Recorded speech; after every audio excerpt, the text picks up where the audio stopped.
짚어봐야 할 의혹 하나 더 있습니다. 이겁니다. 보고서 급조 조국 장관이 요청했다. 뉴스톱10 부분 2위인데요. 검찰이 지난 간담회에서 공개했었던 이 펀드 보고서가 사실은 조국 장관에 의해서 급조됐다는 정황이 포착된 것으로 알려졌습니다. 조국 장관은 그동안 이 보고서를 펀드 투자처를 몰랐다는 해명 도구로 썼었는데요. 그 목소리 한번 다시 들어보시죠. 그래서 확인을 한번 했는데요. 보시면 저도 이번 2, 3주 사이에 그 보고서를 찾아보았습니다. 이렇게 되어 있습니다. 본 펀드의 방침상 투자 대상에 대해서 알려드릴 수 없다라고 되어 있고 상세한 내용에도 어디에 투자했는지 자체가 적혀 있지 않습니다. 저 보고서 있잖아요. 화면에 나왔던 보고서 장혜철 평론가. 저거를 지금 코링크 사모펀드 측 관계자 증언은 정경심 교수가 저 남편이 갖다 달라고 했다라는 거잖아요. 지금 검찰 조사에 의하면 2017년과 2018년에는 코링크 펀드에서 저런 운영 보고서를 만들지 않았다고 합니다. 그런데 갑자기 저 보고서 어디서 튀어나온 것이냐. 지난달 21일에 정경심 교수가 코링크 관계자에게 전화를 걸어서 남편이 요구하고 있으니 관련된 보고서 만들어달라. 이 남편 다름 아닌 조국 장관이겠죠. 그래서 급조된 보고서 작성을 요구했고 이 보고서를 문제의 한국투자증권 직원 김모 씨, 이 김모 씨 같은 경우는 정경심 교수 부탁으로 동양대 연구실에서 PC 반출하고 하드디스크 교체 작업했다가 검찰에 이미 제출한 사람인데 이 사람이 이 투자 운영 보고서를 미리 보고 문제될 게 없는지 사전 검증까지 해줬다는 부분이거든요. 그러니까 조국 장관이 기자간담회나 청문회에서 해명을 하기 위해 사용한 이 증거가 사실은 원래 있었던 증거가 아니라 한 달 사이에 급조된 보고서라는 사실이 확인이 된다면 이것 역시도 위증이나 증거인멸 등의 혐의를 추가로 받을 수 있는 사안이고 이것 근거로 한 해명도 전부 다 거짓이 되는 부분이기 때문에 검찰에서 이 부분을 확실히 밝혀낸다면 앞으로의 수사 과정 그리고 펀드의 운영에 관여하지 않았다는 자본시장법 위반이 아니라는 조국 장관 측 해명에 상당히 힘이 빠질 수밖에 없는 그런 스모킹건이라고 봐도 과언이 아니겠습니다. 김태현 변호사니까 사실과 다른 펀드 보고서를 카메라 앞에 서서 그걸로 해명한 셈이 된 거잖아요? 그렇게 되는 거죠. 급조된 거니까 결과적으로는. 예. 그러나 문제는 이게 지금 보니까 조국 장관이 당시에 기자간담회 청문회에서 했던 얘기들이 제일 많은 게 잘 모르겠다. 이번에 확인했다거든요. 근데 이번에 확인한 것들 중에서 지금 결과적으로 지금 나와 있는 사실과 맞지 않는 것이 굉장히 있어요. 그걸 제가 단정적으로 고의적인 거짓말이라고 지금 단정하지는 않겠습니다. 왜? 당시에 조국 장관 후보자가 몰랐을 가능성을 우리가 배제할 수 없기 때문에 하지만 그 결과만 놓고 보면 지금 나와 있는 것과 여러 가지 말이 지금 거짓말이 결과적으로는 진실과는 맞지 않는 게 나오고 있지 않습니까? 저 투자 운영 보고서만도 그래요. 뭐 당시에 조국 장관이 나는 사모펀드라는 걸 잘 몰라서 이번에 처음 알았습니다라고 얘기했어요. 물론 그 몇 년 전에 론스타에 관련된 무슨 뭐 성명서도 뭐 발표하고 뭐 이랬지만 어찌됐건 간에 그런데 저 투자 운영 보고서는 업계 관행과도 맞지도 않고 코링크 P의 정관과도 맞지 않는 내용 자체가 이건 말이 안 되는 보고서거든요. 예. 근데 저걸 들고 나와서 이번에 보고서를 읽어봤더니 이렇게 돼 있답니다. 라고 얘기하는 저 당시에 저 조국 장관 후보자를 보면 저는 무슨 생각했냐면 거짓말을 하는 걸까? 아니면 저 사모펀드에 대해서 정말 저 정도로 모를 줄 민정수석까지 지내서 여러 공직자의 재산 검증을 했던 법대 교수 출신이 저런 금융의 기본적인 거를 모를 정도로 능력이 없는 사람인가? 아니면 거짓말하는 건가? 당시에 그 장면을 보면서 제가 그렇게 혼자 생각했던 기억이 나는데 글쎄요 뭘까요? 두 개 중에 하나는 확실하거든요. 그러니까 저는 거기에 의문이 드는 거죠. 그런데 지금 정경심 교수의 어떤 말, 물론 정경심 교수를 직접 조사한 게 아니기 때문에 저 말도 나중에 기소 단계에서 확인해봐야 되겠지만 어찌됐든 간에 지금 언론 보도를 종합을 해보면 조국 교수도 모든 상황을 알고 저 보고서의 급조에 가담한 것 아니냐라는 이런 의심이 들게 하는 정황들이 지금 보도는 되고 있습니다.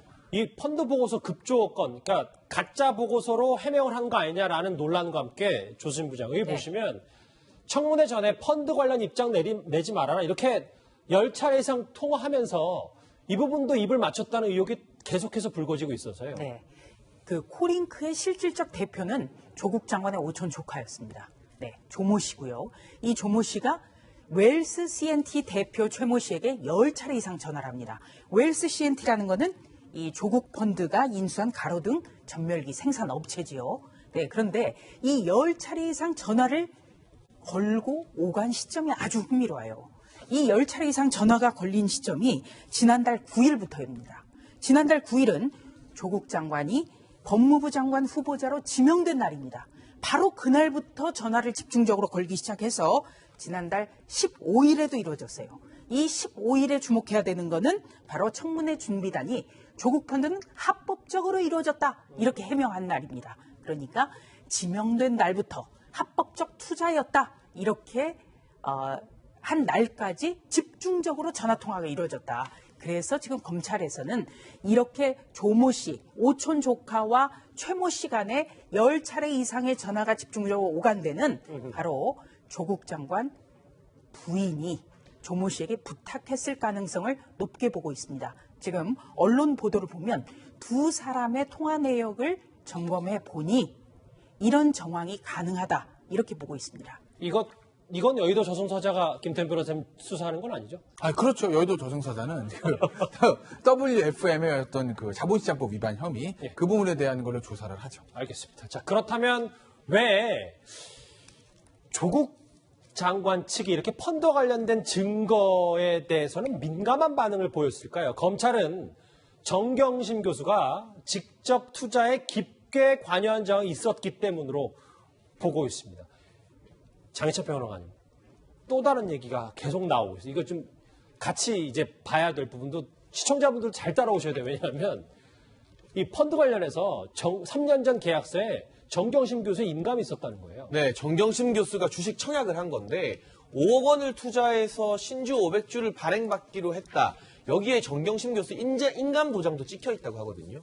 근데 우리가 상식적으로 인감 도장 아무데나 반출하고 찍지 않잖아요. 매우 중요한 거래에만 쓰는데 실질적으로 정경심 교수가 5억 원을 투자해서 이 코링크 펀드 설립 초기에 이 주식을 보유할 생각이 있었는데 결과적으로는 이 5억 원을 통해서 주식을 인수하지 않습니다. 그런데 공교롭게도 5억이라는 금액을 조국 장관의 오촌 조카 쪽에 빌려줘요.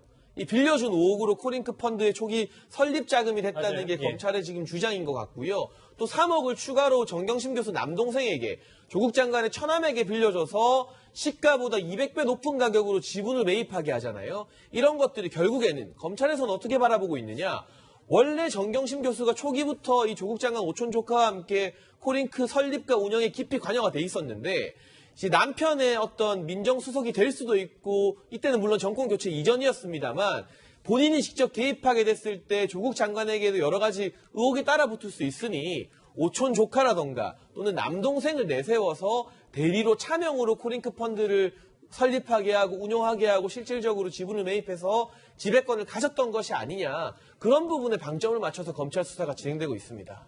신주 청약서라는 것은 쉽게 말해서 주식을 사는 것 아니겠습니까? 예. 그러니까 처음부터 어떤 이루어진 펀드에 가입을 한 게 아니라 만들었다는 거죠.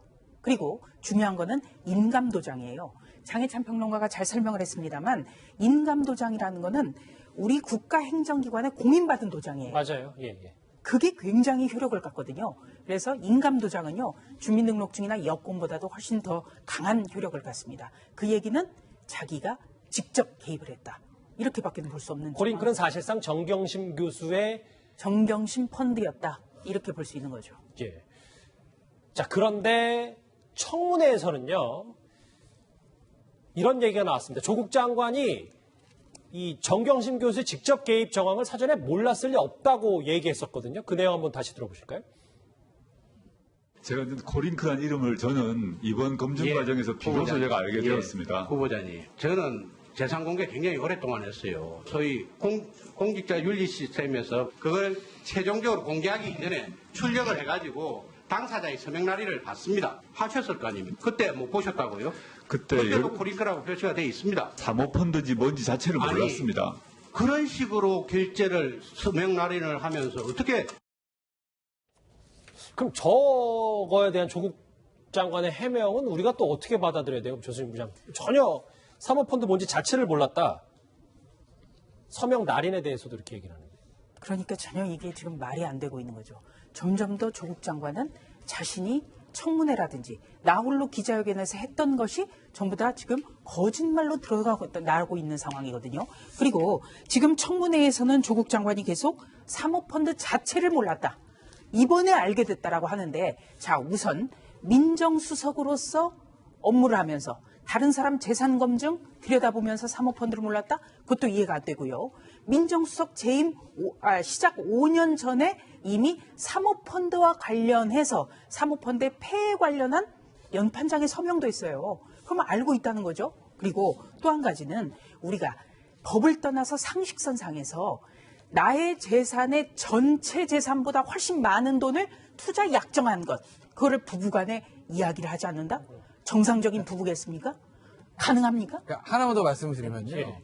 제가 아까 보면은 코링크라는 이름을 지금 안다고 얘기하잖아요. 근데 관보에, 그러니까 아마 그날 기자간담회 때도 이게 저녁쯤에 질문이 됐는데, 관보에 조국 장관 민정수석 시절의 재산 내역 보면 코링크에 대한 게 있어요. 그러면 보세요. 다른 공직자 단위가 민정수석이에요. 예. 민정수석 뭐 하는 자리죠? 공직자 재산 검증이 1번이에요. 그럼 재산 검증가 뭘 봐야 돼요? 그 공직 후보자가 써낸 것부터 보는 게 임무 아니겠습니까? 그러면 재산 공개를 할 때 뭐 저 서류는 뭐 정경심 교수가 작성해 줬을 수도 있는데 첨부 서류까지 해가지고 최종적으로는 조국 민정수석이 제출하는 겁니다. 그죠? 그럼 자기 재산에 관계된 서류 제출하는데 그거 안 읽어보나요? 내가 빚이 100억인지 자산이 100억인지 안 읽어봤을까요? 그러니까 분명히 읽어보는 게 상식일 텐데 코링크라는 거 모른답니다. 그리고 사인간의 채권 8억인데 저라면 저희 집사람이 재산 공개했더니 다른 사람한테 받을 돈이 8억이라고 물어볼 것 같아요. 뭐야 이거? 그래서 그중에 일부가 내 오촌 조카, 그것도 조국 장관 말대로 하면 1년에 한 번 볼까 말까한 오촌 조카의 부인에게 5억 빌려줬다 그러면 왜 빌려줬어? 물어보는 게 상식 아닌가요? 근데 몰랐답니다. 이걸 어떻게 해석해야 되는 거예요? 제가 여기에 한 가지만 더 부연을 하겠습니다. 예. 2017년 5월에 민정수석이 됐습니다. 민정수석이 됐으면 고위공직자이기 때문에 매년 재산신고를 하게 되는 그렇죠. 거죠. 네. 네, 매년 하게 되는데 그때마다 계속 코링크가 나와요. 지금 말씀하셨던 부인의 채무관계도 나옵니다. 그런데 그걸 몰랐다? 그런 사람이 민정수석으로서 일을 할 수 있었을까요? 민정수석의 자격조차 없던 분이에요. 그렇게 되면 조국 장관의 말을 그대로 들으면 민정수석으로서 자격이 없는 분이 됩니다. 그것도 굉장히 우습게 되는 거죠. 그리고 이번에 재산 검증 동의서를 본인이 직접 씁니다. 예. 써야 되고 날인까지 해야 돼요. 그러면 이거는 과연 누가 했을까요? 이런 분이 어떻게 법무부 장관이 가능하죠? 조국 장관이 정말 두 분 말씀처럼 몰랐다고, 예를 들어 정말 몰랐다고 가정을 하면 이 부분을 한번 같이 볼게요. 장현식 변호사님. 조국 장관의 처나무니까 정경심 교수 동생이 명의 빌려주고 매달 800만 원씩 받았습니다. 그 코링크 펀드로부터 800만 원씩 자문료를 받았다는 건데, 일반적으로 이 펀드 규모를 생각해 봤을 때 월에 800만 원의 자문료, 업계에서는 굉장히 이례적인 일이라고 평가를 하고 있습니다. 여러 가지 가능성이 대두되고 있는데요. 기본적으로 이 정모 씨가 코링크 펀드의 지분을 인수할 때 시가보다 200배 높은 가격을 지불했거든요. 여기에 대해서는 조국 장관도 이해가 되지 않는다, 의아하다고 직접 시인을 한 바가 있습니다. 그렇다면 겉보기로는 시가보다 200배 넘게 비싼 가격을 주고 지분을 매입했지만 이면 계약이 있었던 것 아닌가. 그렇게 지분을 매입하는 대신 코링크 펀드에서 매달 800만 원씩을 주면서 그 손해를 메꿔주는 이면 계약이 있었던 것이 아닌가 검찰이 들여다보고 있는 상황이고, 또 이 정모 씨가 800만 원을 받는 과정에서 누나인 정경심 교수의 입김이 작용하진 않았던가. 왜냐하면 정경심 교수는 코링크 펀드 운영에 지금 깊이 관여했다는 의혹을 받고 있지 않습니까? 그러니까 본인이 WFM에서 지금 200만 원씩 1,400만 원 자문료 받은 게 문제가 아니라, 그것도 또 하나의 사안이지만 남동생이 매달 800만 원씩 받게 하는데 여기에 정경심 교수의 개입이나 승인 내지는 인지 여부가 개입이 되어 있었다면 그야말로 코링크 펀드의 소유부터 운영까지를 정경심 교수가 다 했다고 볼 수밖에 없는 부분이거든요. 여기에 대해서도 이 비상식적인 1억 원의 자문료에 대해서도 검찰이 수사 정조준을 하고 있습니다. 조국 장관의 청문회 말 저희가 계속해서 짚어보고 있는데 이런 말도 했었습니다. 같이 들어보실까요? 그런데 그렇게 뭐 보통 간이 큰 게 아니네요. 후보자가 민정수석이 된 직후에 투자 약정을 했다고요. 아무리 철회하더라도, 그런 재산이 많은 철회하더라도 남편이 고위공직자가 됐는데 이런 생소한 사모펀드에 막 투자합니까? 그렇게? 저는 물론이고 저도 지금 막 매우 후회 막심한 상태입니다. 당시에는 개별 주식은 안 되지만 그리고 이 펀드 허용이 된다고 해서 사모펀드가요. 들어갔을 이 뿐입니다. 사모펀드가 후회 막심한 상태다라는 펀드 관련해서 조국 장관의 말이었습니다. 자, 이런 이 펀드 관련해서 갖가지 의혹이 더욱더 임명 뒤에도 불거지기 때문에 야당에서는 조국 부부를 향해서 경제적 공동체다, 동시에 구속수사해야 된다 이렇게 주장하고 있습니다. 같이 들어보시죠. 경제적 공동체라고 하는 그들의 논리에 비춰보면 조국 부부를 동시에 구속해서 수사하는 것이 마땅하다고 생각합니다.